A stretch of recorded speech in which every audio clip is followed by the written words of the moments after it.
PSC ട്രിക്കിൻ്റെ പുതിയൊരു വീഡിയോയിലേക്ക് എല്ലാവർക്കും സ്വാഗതം.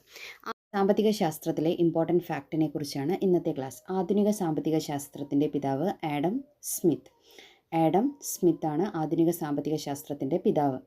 ഇന്ത്യൻ സാമ്പത്തിക ശാസ്ത്രത്തിൻ്റെ പിതാവ് എന്നറിയപ്പെടുന്നത് ദാദാഭായ് നവറോജിയാണ് ഇന്ത്യൻ സാമ്പത്തിക ശാസ്ത്രത്തിൻ്റെ പിതാവ് എന്നറിയപ്പെടുന്നത്. ഇന്ത്യൻ ബജറ്റിൻ്റെ പിതാവ് എന്നറിയപ്പെടുന്നത് PC മഹലനോബിസ് ആണ്. ഇന്ത്യൻ ബജറ്റിൻ്റെ പിതാവ് PC മഹലനോബിസ്. ഇന്ത്യൻ ആസൂത്രണത്തിൻ്റെ ശില്പി എന്നറിയപ്പെടുന്നതും മഹലനോബിസ് ആണ്.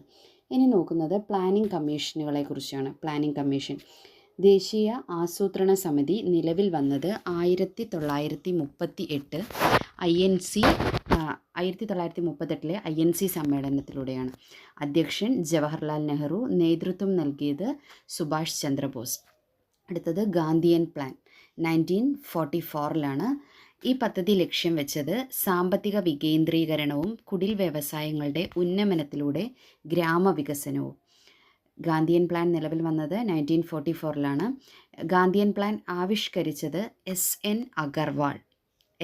അഗർവാൾ. അവതാരിക എഴുതിയത് മഹാത്മാ ഗാന്ധി. ഗാന്ധിയൻ പ്ലാൻ്റെ അവതാരിക എഴുതിയത് മഹാത്മാ ഗാന്ധിയാണ്.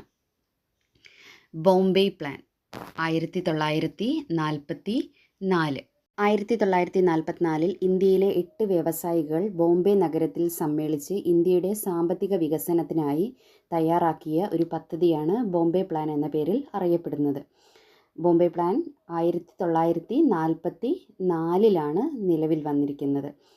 ബോംബെ പദ്ധതിക്ക് രൂപം നൽകിയത് JRD ടാറ്റ, GD ബിർള, പുരുഷോത്തം ദാസ് താക്കൂർദാസ്, ലാലാ ശ്രീറാം, കസ്തൂർബായ് ലാൽബായ്, AD ഷിറാഫ്, അന്തർദേശിൽ ദലാൽ, ജോൺ മത്തായ് ഇവരെല്ലാവരും ചേർന്നാണ് ബോംബെ പ്ലാനിന് രൂപം നൽകിയത്.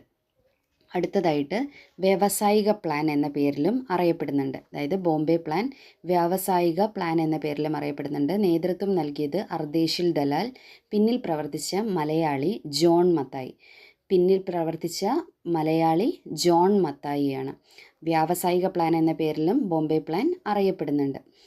അടുത്തത് ജനകീയ പദ്ധതി 1945 ജനകീയ പദ്ധതിയാണ് റാഡിക്കൽ പ്ലാൻ എന്നറിയപ്പെടുന്നത്. ഇത് ആവിഷ്കരിച്ചത് MN റോയ് ആണ്.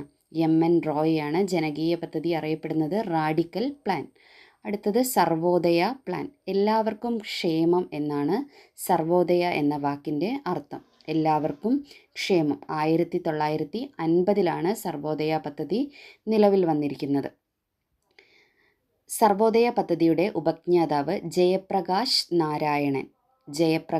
നാരായണനാണ് സർവോദയ പദ്ധതിയുടെ ഉപജ്ഞാതാവ്.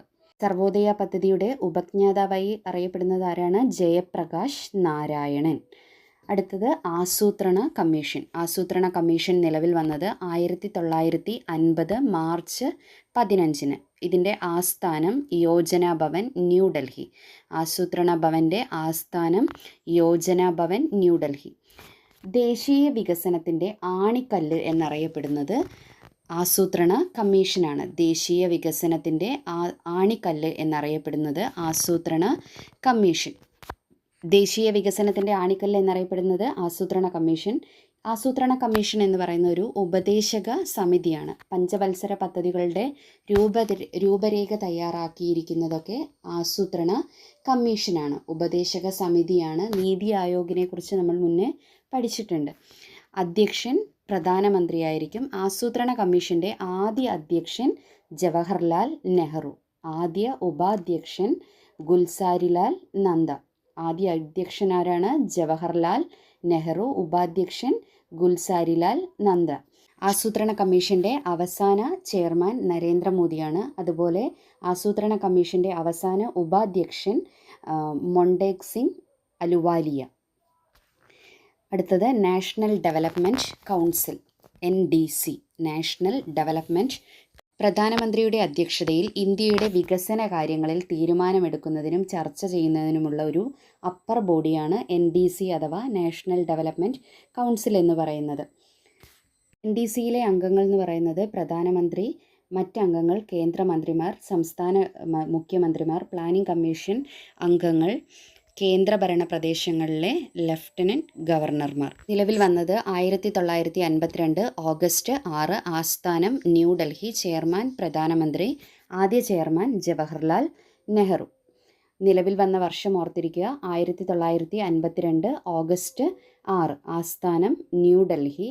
ചെയർമാൻ പ്രധാനമന്ത്രി. അപ്പോൾ ആദ്യ ചെയർമാൻ ആരാണ്? ജവഹർലാൽ നെഹ്റു. NDCക്ക് പകരമായി രൂപം കൊണ്ട സംവിധാനമാണ് നീതി ആയോഗിൻ്റെ ഗവേണിംഗ് കൗൺസിൽ. NDC